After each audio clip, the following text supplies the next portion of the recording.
Hey guys, Scanner Danner here. I'm in my garage with my son's car yet again. This time we are doing a charging system diagnosis. Just the other day, Jake called me, said, hey dad, my battery light is on. He said, what should I do? And this is to all of you. This is a suggestion for everyone. If you get a battery light that comes on, turn all of your accessories off. Headlights, radio, anything that's using power from the battery, turn it all off and drive home. That's what I told him, or drive to the nearest service station. Because what that means when your charging system light is on or your battery light is on is your charging system is not working like it should be. And that's exactly what we're dealing with this car. So let's get to it. We're going to be doing again a charging system diagnosis on a 1994 Toyota Celica. To be clear, I've already done the troubleshooting on this. I already know it needs an alternator, but I want to walk you guys through these steps that you can follow to hopefully troubleshoot your own car. Okay, let's do some foundational stuff first before we get detailed and get into the wiring diagram. Step one, connect your voltmeter to your battery. A fully charged car battery will read 12.6 volts static, meaning with the car not running and sitting for a while. 12.6 is a fully charged battery. You can see already reading 12.46, we're a little bit low. Step two, start the car. We want to be somewhere around 13.5 to 15 volts charging system voltage. That's with the car running. So I'm going to start the car right now. Go ahead, Jake, you're up. Jake is here to help us. Jake's peed today. It is his time to shine. Don't run us over. It is a manual transmission. Oh, I'm in first gear.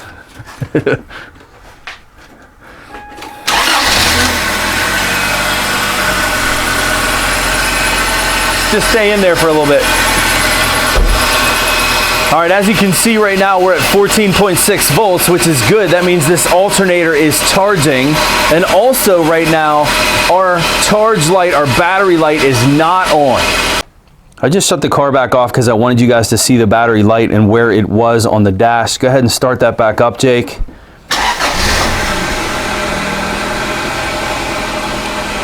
Notice the battery light shut off whenever we started the car. That's what you want to see.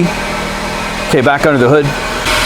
Now the key for me is to recreate this fault. I need this battery light to come on. I need this voltage to drop. I want to show you guys what I saw off camera the other day in hopes that I can really give you a good guide as far as troubleshooting this circuit. Right now 14.6 is good. I have no accessories on. I'm going to try to load this alternator. To do that, we're going to turn everything on. Jake, high beams, rear window defogger, blower on high. You hear the RPMs drop because of the load on the alternator. The alternator actually steals some horsepower from the engine. So you heard that RPM drop. You see my voltage is now at 13.4, and 13.4 is fine too. It's a little bit low. Let's watch that for a little bit. You see it's continuing to drop.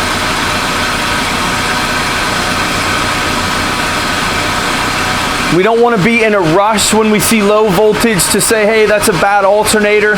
This is only a 70 amp alternator from the factory, so it's not a real high output alternator. I heard when the AC clutch just kicked off that voltage actually went back up.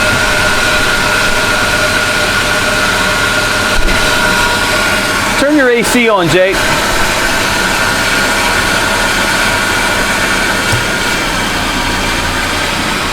Lower RPM in part, not just the alternator load, but the air conditioning compressor.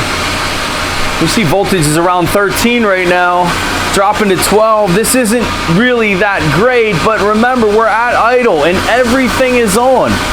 So when you see voltage drop like that, raise your RPM a little bit. Notice with just a slightly higher RPM, our voltage is 14.5. So what we would say right now is there's nothing wrong with this alternator, but I got to get it to act up again.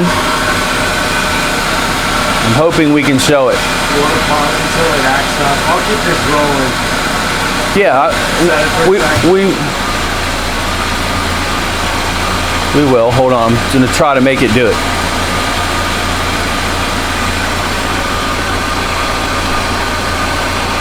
Once you see battery voltage drop below 12.6, what that means is we are now drawing from the battery. The alternator is no longer charging this battery. We're at 12.4, 12.43 and still dropping. But again, raise the RPM, watch. So with a slight RPM rise, you see voltage climb.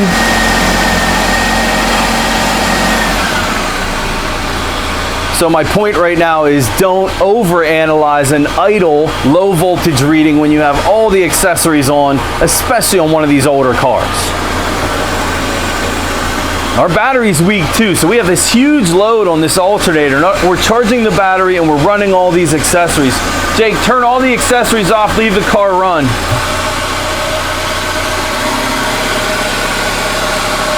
Spike back up. Huh? Just spike back up. Yep.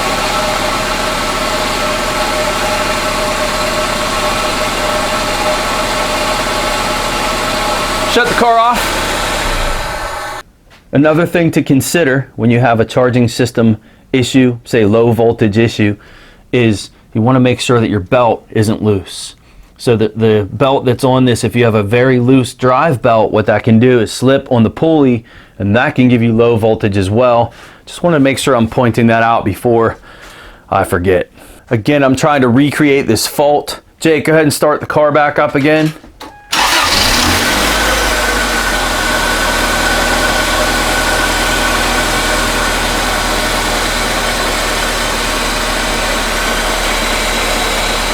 Unfortunately, I should have had the camera on originally because we did our voltage measurements I'm about to show you, and it wasn't charging, and then I grabbed a stick and I smacked on the alternator and made it charge again. And that's the moment that I'm trying to catch for you guys, just to prove the alternator failure. In fact, I'm so sure it needs an alternator, I already have one.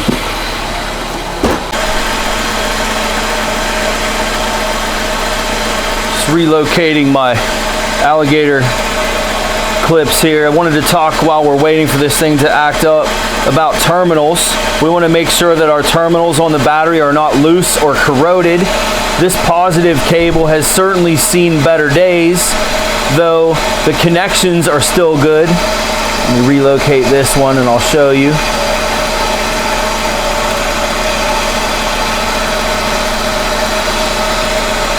So what I'm doing is I'm just wiggling the terminals. This one's for his amplifier. I believe this wire right here does go to the BAT post on the alternator. Those are tight, terminals are tight, just things to look for. Same thing on the alternator over here. While we're watching charging system voltage, wiggle this terminal, make sure you're good there. And then the main connector for the alternator. Everything looks good right now. Jake, go ahead and turn some accessories back on.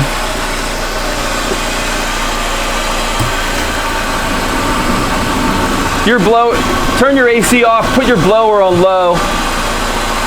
I don't want to discharge your battery.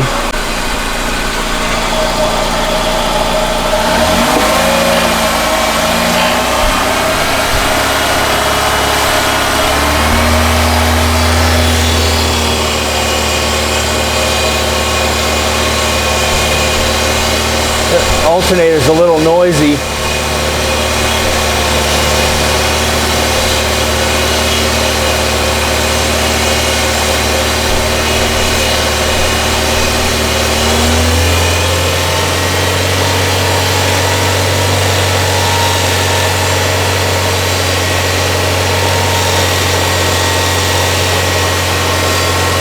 Singing.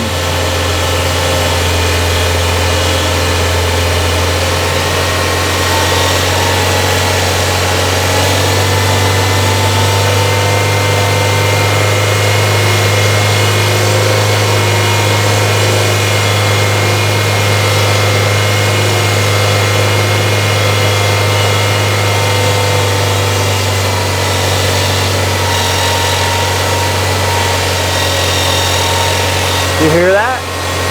You don't hear that pitch, that whine that's coming and going?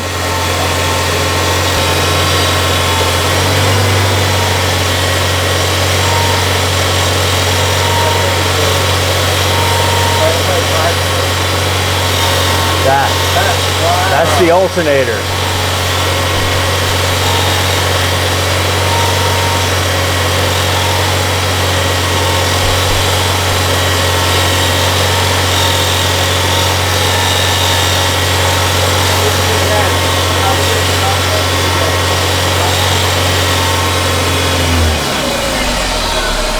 You hear that whine, Jake? That's your alternator singing. There's something else I wanted to add while we're waiting for this thing to act up. Oh, another piece that the do-it-yourselfers will miss. In fact, I've seen many mechanics miss it too. Car comes in with a dead battery. And the battery's dead because the alternator stopped charging. And what they'll do is replace the alternator and not fully charge the battery. And what that does is it will bake the new alternator, because the new alternator, once it comes back online and starts charging, its first job is to charge the battery. And so with the battery dead, that alternator is putting out a massive amount of current, and it will cook a new alternator, especially a remanufactured alternator, which is what we're using. So make sure when you're changing an alternator that you fully charge your battery back up. And if you've had a battery that repeatedly has gone dead, especially in the winter months when it's cold outside, you can kill a battery. When a battery is dead, the electrolyte will freeze when it's below 32 degrees. So keep that in mind. Dead batteries, cold weather, they don't get along. Doesn't matter how new your battery is, if you've let that battery go dead and sit outside in very cold temperatures, good chance you're going to need a battery too. Things to remember when you're dealing with charging system issues. Shut that off, Jake. I seem to remember us able to recreate this by shutting it off and restarting it. I'm not sure. It was running for a while. So. Go ahead, try it.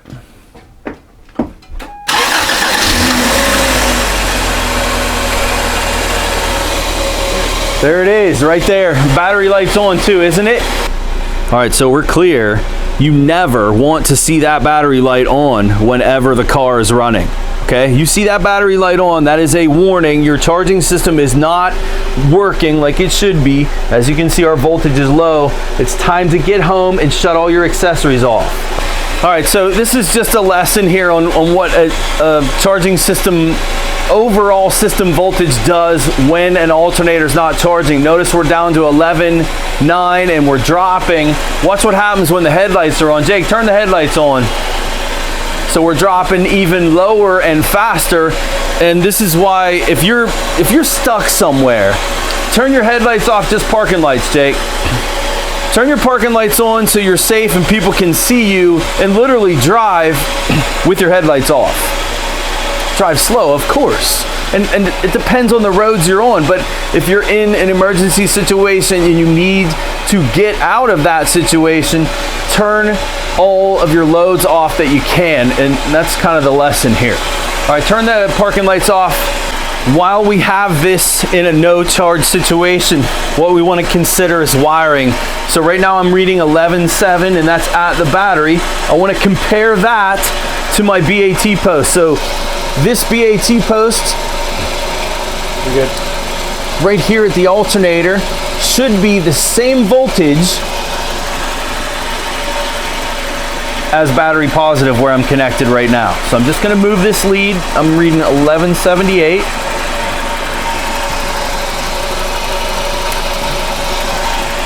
Over to the alternator, I'm reading 1173. I do not have a problem with that being a few, let's see, 1173 to 1178, so what is that? 50 millivolts difference. 50. I'm okay with a 50 millivolt difference. They should be the same. It's kind of interesting that it's a little bit lower over there than it is at the battery. because the source is the alternator typically with the car running, but remember that alternator is not charging right now, so where is the source? The source is the battery. So this being 50 millivolts less, if I did my math right, I'm okay with that because those electrons are actually going this way now. We have a little bit of a drop on that cable. It's not an issue. That BAT cable is fine. If you see a significant shift in voltage from the BAT post to the battery, then you have a main cable problem, and that needs to be fixed before you would ever replace an alternator. That's number one. Number two, every alternator and charging system is different. But in general, there will be a smaller connector. You see this one right here has 3 wires that are going to an alternator, and as a rule, at least one of these should be showing me battery voltage, so we're going to go down the line and back probe those.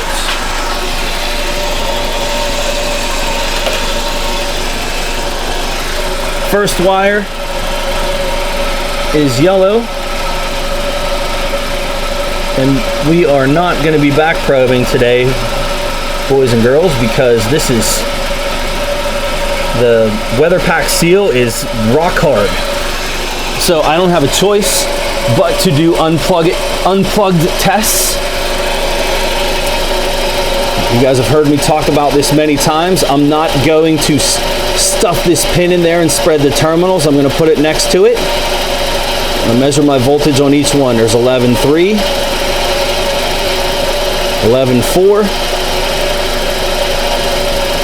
and 11.7. So I have 12 volts on all 3 wires, essentially. Jake, is that battery light off right now? All right, so we got you guys inside. You can see the battery light is on. I plugged this connector back in. Watch when I unplug it. Battery light went off. I'm seeing a screen overlaying my head. Battery light is off. Battery light's back on.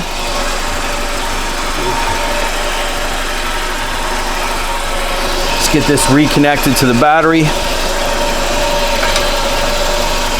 So what I know about that little experiment is battery light is being controlled by one of those 3 wires. One of those 3 11 volt wires, 12 volts, would be the ground side of the bulb for the inside of the car. The other 2 would most likely be going to some sort of power feed fuse.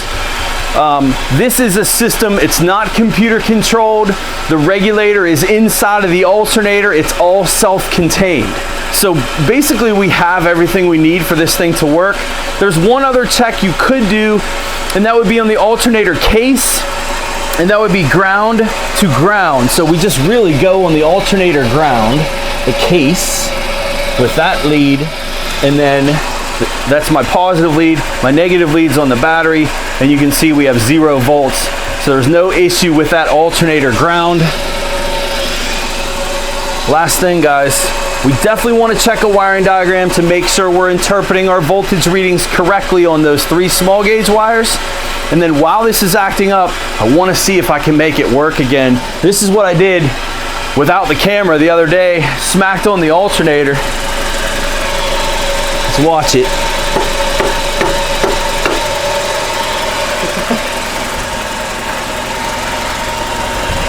So sometimes old school is awesome because now you can see that our system is charging. That battery light went off too, didn't it? So when in doubt, carry a big stick. Let's look at a wiring diagram just to make sure we covered all our bases, and we're going to replace this alternator. All right, Jake, you can watch this too, man. Come over my left shoulder. I'm going to teach you as I'm teaching Caleb. I'm learning something. All right, our main heavy cable is this B terminal here. We're not worried about him. We voltage drop tested that one. That one's good. That's the heavy cable I call the BAT post. That's that one. The ones we're worried about are these 3. Let's follow terminal 3 first. Man, if I could draw straight, huh? Where does this go? Alternator fuse. So this is a power feed, comes from the battery itself. That's one of my 12 volt wires. We did have battery voltage there. And then the second one, let's follow this one. This is a red with a blue. Choose a different color. goes to another fuse, and this one is actually this one is ignition positive. Still battery voltage, but it's powered when you turn the key on. So that one powers when you turn the key on. This one's hot all the time. And then the final piece is the bulb. Here's your bulb circuit. The bulb gets power this way. So this is power side of the bulb, and this would be the ground of the bulb, which would come through. We don't have this. This is US model, comes through this way, and the alternator itself would control the ground of the bulb. So the charge warning light circuit, what makes that light go out would be a ground at the alternator. When the alternator is doing its job and charging, it will actually apply voltage in this direction. So you'll have 14 volts this way, coming this way, and you'll have 14 volts coming this way. 14 on both sides of a bulb, that bulb will not light. When we lose this charging, it actually grounds this circuit, grounds the bulb, the light comes on. So what I'm telling you guys is we have normal circuit voltage on this whole thing. We had 12, 12, and 12. And to be clear, the reason why you would read, where's that other pen? There's a red one over there on the... I'll just do this. That's the one I was talking about. The reason you would read, this is 12 volts going into a light bulb, going to my alternator. We disconnected the alternator and we read 12 volts here. Why would we read 12 here? And the reason why is that voltage comes through, goes through the bulb filament. There is no ground, so there is no voltage drop, and that's why you'll read 12 there. So it was normal in our circumstance to have, with this small terminal unplugged, to read 12, 12, and 12. Our wiring is fine for our alternator. Our ground is fine. Our BAT post is fine. You saw when I smacked on it, I made the car charge again. The alternator is humming and singing. We're done. We're putting an alternator in this. All right, taking my negative terminal off. Positive terminal does not need to be removed. We'll leave that one go.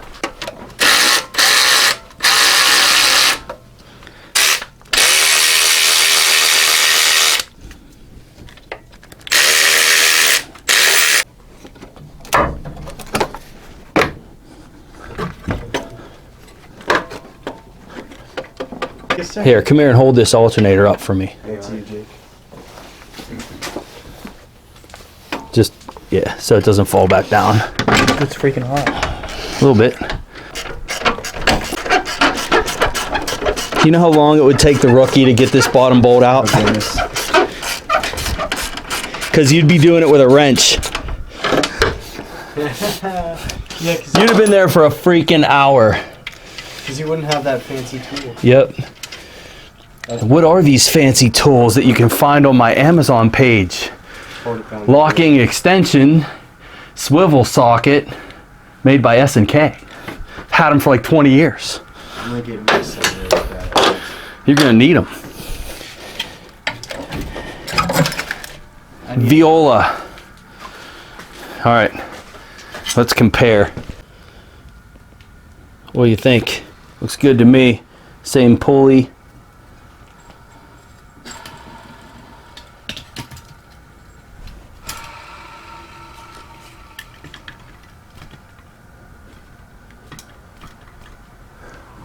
Bearings are shot in this one too. There was more than bearing issues, but all right.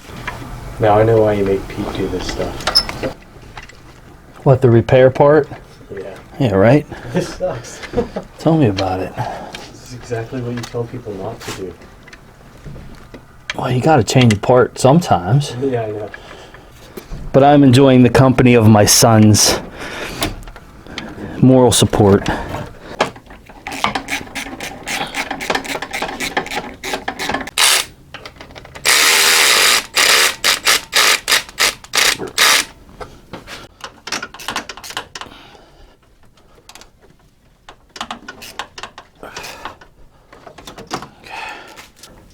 Should have had that battery charger on here the whole time we've been doing this.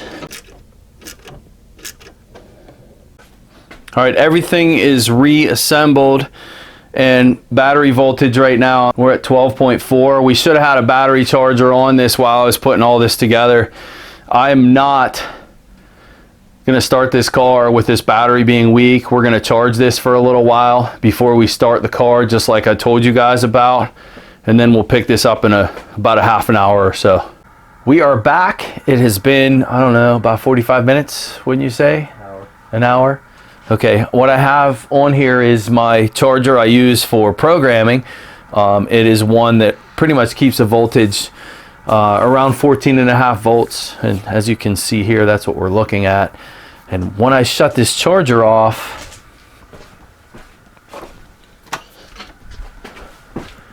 you're going to see this voltage is dropping slowly. So we have now what's known as a surface charge on this battery. And so when we talk about fully charged batteries, we can't just turn the charger off and look at it and say, okay, we're good. Look, we're at 13.2. What we want to do is eliminate this surface charge a little bit and then look at the battery. Jake, turn the high beams on. We'll leave these high beams on for a little bit. I don't like that voltage drops that low that fast. We may be putting a battery in this car, Jake. I don't know that I've ever replaced this battery since we've owned it. The fact that we're down to 11.8 that fast, that's pretty bad. Turn your headlights off. I can hear your blower. You had your key on too, didn't you? Yeah. And that only recovered to 12.2. So what that tells us is this battery is still weak. It's still not done charging. The rest of this, because I want to finish this video, really is why I'm going to start this car and show you the alternator test. But that is not good. This is a recipe for having a repeat failure of an alternator is when you have a weak battery. I just want you guys to know that.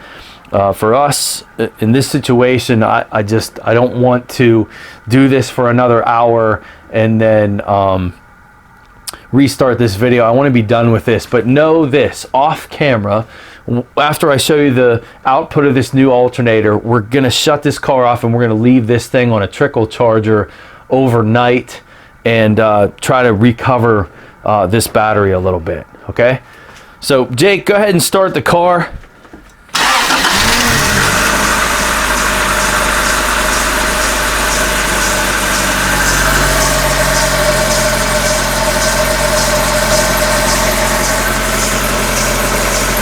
We're not charging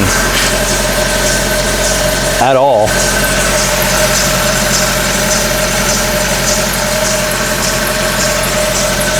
Shut this off.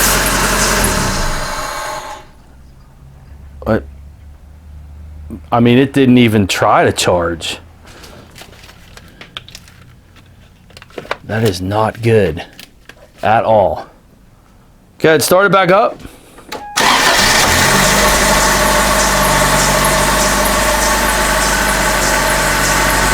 Great.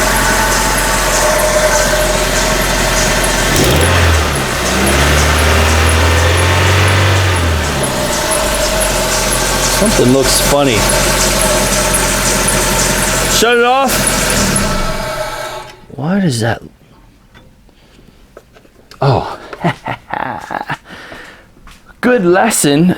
I did something wrong here when I put this alternator on. I thought I had the belt tight. Well, this is a good lesson on what can happen with charging systems and low voltage. So Jake, I think we dodged a bullet here. My alternator is loose. Something shifted and the belt loosened back up again, and it looked funny too. Let's get a shot of that because you can tell the belt's not moving like it should be. Go ahead and start it back up, Jake. Look, it's not even spinning anymore. Did you see that? Started, yeah. That's crazy. So that, I heard that sound. That too. alternator's not spinning. All right, shut it off. Man, great lesson, great unplanned lesson on what a loose belt can do. I need to tighten this belt up. Leave the parts change into Pete. For sure. There's a reason I do electronic diagnostics, and it certainly is showing here in my alternator installation. I must have had the belt, my guess is when I had it around the crankshaft pulley, that I had the belt not lined up properly. And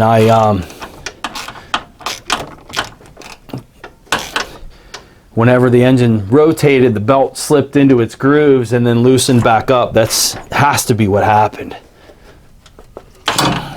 Kind of cool to show some more variables.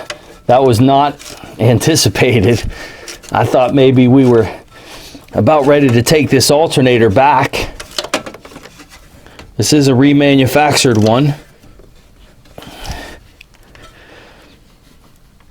Okay. Let's try that again. Go ahead, Jake.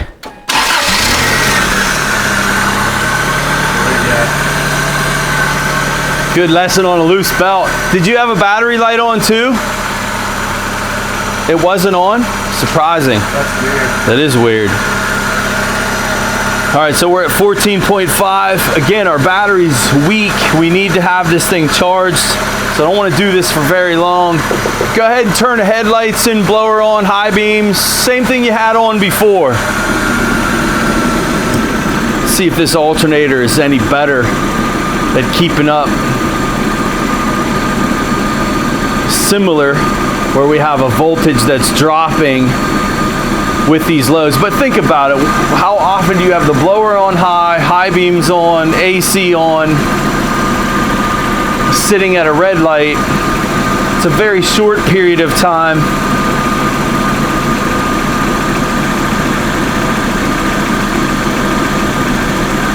Very, very similar to the reaction of the old alternator as far as troubleshooting goes. Someone would look at that at 12.6. Now we're below 12.6 now. Now we're drawing from the battery, so you would say, oh, that's a weak alternator. It is not. Remember, the battery is weak. The alternator is charging the battery, and it's running all of the systems. Raise your RPM a little bit. See how nicely that voltage recovers.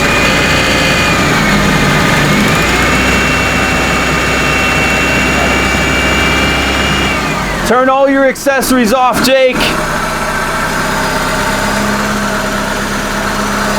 It even sounds better. You can hear the way the engine, it's not humming.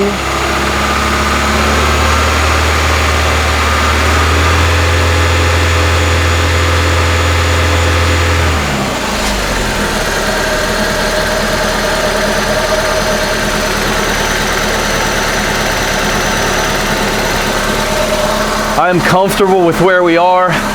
One more time, final wrap up with this car. I'm gonna charge this battery for a little bit longer. And if I can't get this thing back to 12.6 after removing the surface charge, that's what I did by turning the headlights on. If I can't get this thing to recover, we're gonna be putting a battery in this, which would be the final protection piece for this new alternator. Can't tell you how many times I've seen it. A bad battery kill an alternator. You guys need to remember that. Special thanks to cameraman Caleb behind the screen. You can't see him. Special thanks to Jake, who's in the driver's seat. He's a happy camper because he gets his car fixed for free on Scanner Danner's dime, because we get to make a video of it. And Caleb gets paid to be my cameraman and my editor too, so we don't have to feel bad for anybody. It's a win-win for everybody, including you guys. Thank you so much for joining me. It's fun to do this with my family and with you guys. I'll see you next time. Some of you know me better than that. I had to show you the fully charged battery the next day, so this has been sitting overnight, and then I was really thinking about what I did wrong in this diagnosis. This is really important. And it has to do with open circuit voltage measurements, which is what I showed you guys. So that's what we're going to do in this final part. We're going to load this thing up again. I'll show you the surface charge test that I showed you before. Turning the headlights on, we'll see how the battery recovers. Let's turn these high beams on.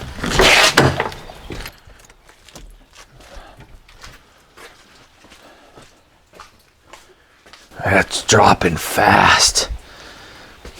11.7. This thing's gonna need a battery. I don't see just the high beams dropping voltage that much.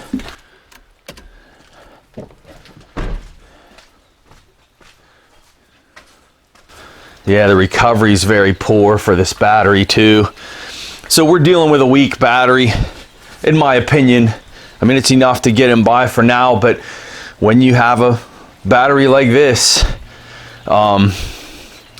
that alternator is going to be working harder than it should be, and that can shorten the life expectancy. So I believe with these tests, we're gonna put a battery in this. I'm gonna start it up. And by the way, while I'm doing this, guys, I did check the water level in the battery. It is fine.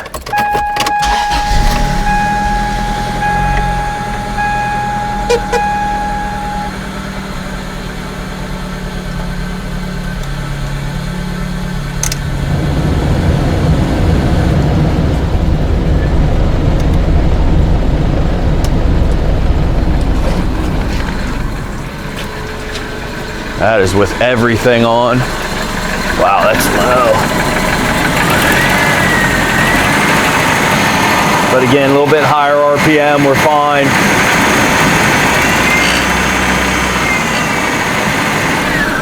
Again, that's everything on, and this is actually idling low too. So an RPM issue here with this car with all these accessories on. That's AC, blower on high, rear window defogger, high beams, and a weak battery. You can see at the higher RPM, just a little bit higher, the alternator has no problem keeping up in spite of this battery. Just be careful when you're dealing with charging systems and saying, well, normal charging voltage is 13.5 to 14.7, that's what we were always taught, and I'm telling you, even where we are now, this is normal. There's nothing wrong with that alternator in spite of the low voltage.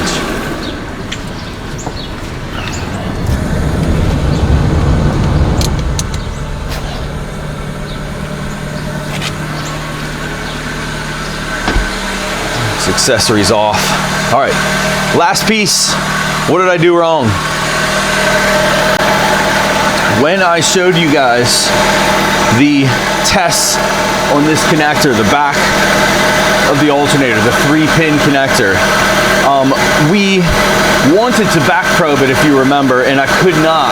The reason I want to back probe in a case like this is you want the circuit loaded. Anytime you're checking voltage, you have to make sure there's a load on the circuit, because you can have an open in a wire or a high resistance, not an open, a high resistance problem, say on a feed wire, and when you open the circuit, by unplugging it, you're opening the circuit, you can miss that problem. So, by me unplugging this, you see the charging voltage is now dropping, and then measuring the pins, I'll show you that again. Yeah, this battery is weak. Just with the car running, I mean, look, I have no accessories on, and look how fast it's dropping. I'll be getting a battery for this thing today. I'm not gonna chance hurting this new alternator. I hope that makes sense, guys, that this alternator is constantly putting out more current than it needs to be just because of this weak battery. All right, open circuit test, same connector. Remember, I back probe all three. We're reading battery voltage, 11.3, 11.7, 11.8. Battery voltage right now, 11.9, okay? So those tests really aren't good. Believe it or not, if you have to do unplug it tests like I'm doing right now, your best friend is your test light. We want to make sure that those circuits can carry at least some kind of a load. Granted, my test light isn't very much current, but it is better than an open circuit test where you're measuring voltage. So 2 of these should light my test light brightly, and the third is going to be the bulb circuit, should be dim. Let's see what it looks like. There's your dim one. That's your bulb circuit right there. I'll zoom in on that here for you guys so you can see it. There's a bright light. There's a bright light.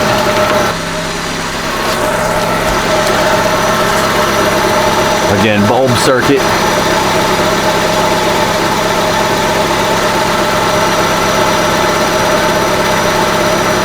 See how dim that light is? That's because what we're doing right now is we're grounding that bulb circuit inside the car through my test light. So we have a large voltage drop on the inside of the car across the light bulb, and then this would be the second light bulb in series going to ground. That is dim. See, that's a real good example of like what a high resistance circuit would look like. Watch, I'll show you the voltage with this at the same time. Again, this is the ground side of the bulb circuit. There is no ground right now, so we're going to read battery voltage on this pin. This is actually perfect for what I want to illustrate. So imagine this being a supply wire, and you say to yourself, I got battery voltage there, no problem, I'm good. Put a load on it, watch what happens. With my test light bulb, you see as the load, that voltage dropped to 3 volts. That would be a problem if that was a supply circuit. This is actually normal in this case because we have 2 bulbs in series.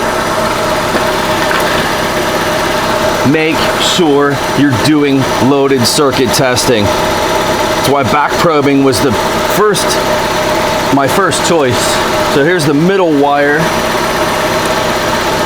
We'll put the test light on that too. You can watch we're 11.7 unloaded with the test light on there. Make sure everyone can see what we're doing. That test light is bright. We dropped to 11.6 from 11.7. No problem there on that circuit. One more. My 11.8. Test light on that. 1184, 1187. Some of you might be thinking, well, why is the one reading 11.8 and the others reading 11.7? Well, remember, one is an ignition feed, the other is a battery feed, so the battery feed has a more direct path to the battery, where the ignition feed has to go from here inside the car through the ignition switch before it comes out to the battery. And you're going to have voltage drops on those circuits. Guys, please just make sure you are doing loaded circuit voltage measurements. By me unplugging this alternator and showing you those tests, they were valid tests. The problem was there were variables. There are variables when it comes to circuit testing. And I said we're doing a basic video, and man, that's as basic as it gets. Voltage drop testing. For you guys that need a little bit more training on voltage drop testing, and maybe to follow what I'm talking about here a little bit more, make sure you look in the description of this video. I will put some links in there where other videos where I'm showing voltage drop problems and doing loaded circuit testing and how important it is. So we are really done this time. Some of you guys know that I just can't let things go. A comment from one of you recently said something like, Danner, I know when you say I'm not gonna do that, if I keep watching, you end up doing that. You'd be correct. I do that all the time.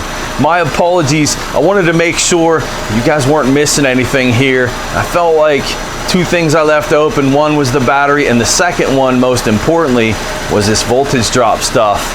You guys have to get this down. This is key to troubleshooting on all different circuits, on all different year, make, and model cars. This car is getting a battery for sure.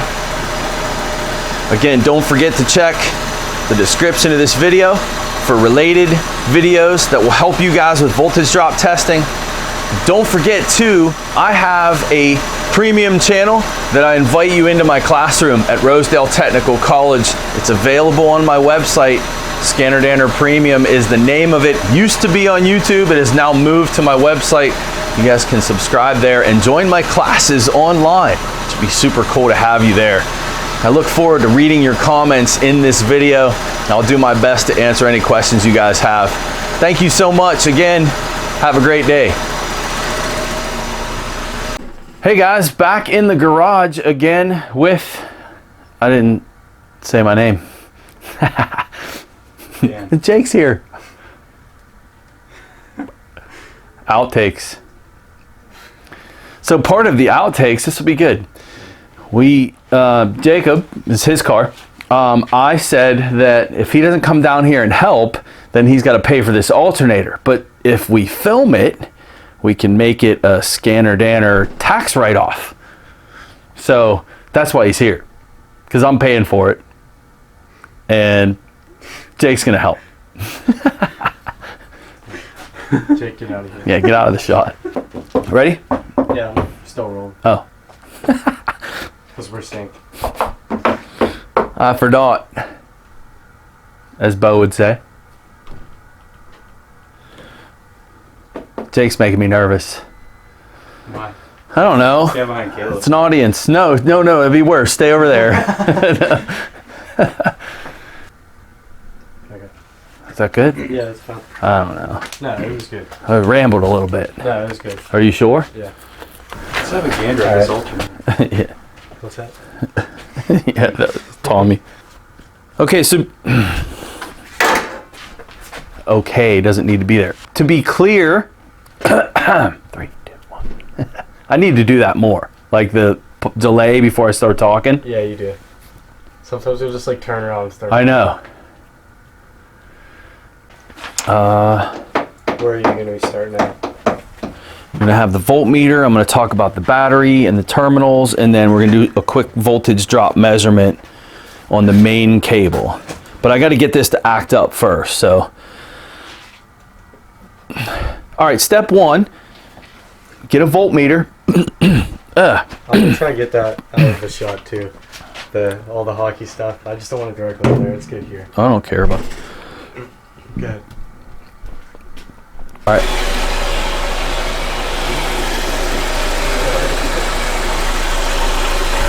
No! Start that back up.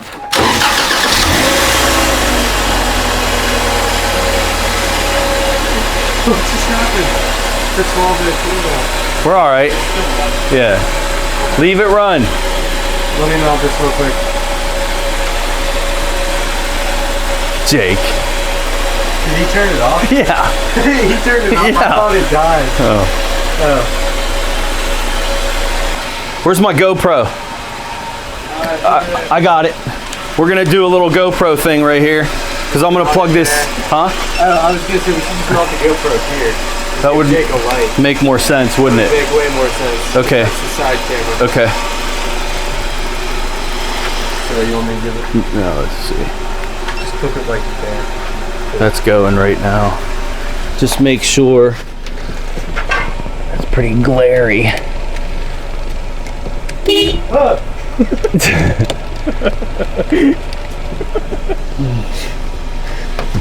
that? I didn't do that. The reason you would read, we